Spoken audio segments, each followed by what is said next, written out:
প্রশ্ন আসতে মুসলমান ভাইরা আমার, আল্লাহ তাআলা কেন আস্তাগফির রাসূলুল্লাহ সাল্লাল্লাহু আলাইহি সাল্লামকে বললেন ইস্তেগফার করেন? প্রশ্ন আসতে পারে রাসূলুল্লাহ সাল্লাল্লাহু আলাইহি সাল্লাম কি জীবনে কোনো গুনাহ করেছেন কিনা? না না, সম্ভব নয় মুসলমান। কি রে শুকর আদা করি ইলাহি তোমার, ইলাহি তোমার। কয়েকদিন আগে 16 ডিসেম্বর চলে গেল, বাংলাদেশের জন্য একটা আনন্দের বিষয় চলে গেল। অনেক মানুষের রক্তের বিনিময়ে আল্লাহ তাআলা বাংলাদেশের লাল সবুজের পতাকা দান করেছিলেন। স্বাধীনতা দিবস 16 ডিসেম্বর চলে গেল, বিজয় দিবস। আল্লাহ তাআলা এই বিজয় দিবস যেহেতু চলে গেল, এটাই বিজয়ের মাস, এই জন্য সূরাতুন নাসর তেলাওয়াত করেছি। বিজয় আসে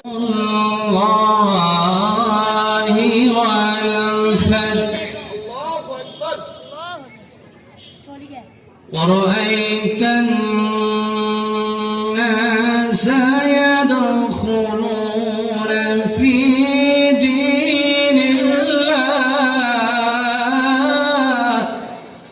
হাদিসে পাকের মধ্যে রাসূলুল্লাহ সাল্লাল্লাহু আলাইহি ওয়াসাল্লাম ইরশাদ করেন, আত-তাইবু মিনাজ যামবি কামান লা যামবা লা। গুনাহ থেকে তওবাকারী ব্যক্তি ওই ব্যক্তির ন্যায় যেই ব্যক্তির নাকি কোনো গুনাহ নাই। সুবহানাল্লাহি ওয়া বিহামদিহি। সূরার নামকরণ করা হয়েছে সূরার শুরুতে, যেহেতু নাসর শব্দটা আছে, ইদা জাআ নাসরুল্লাহ, এই হিসাবে সূরাটার নাম করা হয়েছে সূরাতুন নাসর। আর নাসর অর্থ হলো আন-নাসরু, সাহায্য করা। যেহেতু কয়েকদিন আগে 16 ডিসেম্বর চলে গেল, বাংলাদেশের জন্য একটা আনন্দের বিষয় চলে গেল।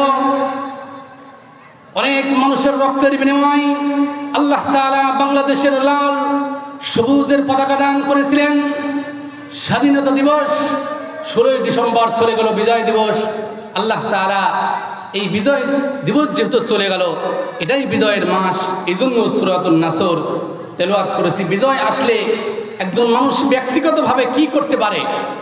পারিবারিকভাবে যদি বিজয় আসে, সামাজিকভাবে যদি বিজয় আসে, অথবা রাষ্ট্রীয়ভাবে যদি বিজয় আসে, সারা পৃথিবীর মানুষের যদি বিজয় এসে যায়, তাহলে তারা কি করবে সেটা আল্লাহ তাআলা এই সূরাতে এবং হাদিসে পাকের মধ্যে সুন্দরভাবে জানিয়ে দিয়েছেন। সুবহানাল্লাহি ওয়া বিহামদিহি। আল্লাহ রাব্বুল আলামিন বলেন, ইযা জাআ নাসরুল্লাহি ওয়াল ফাতহ।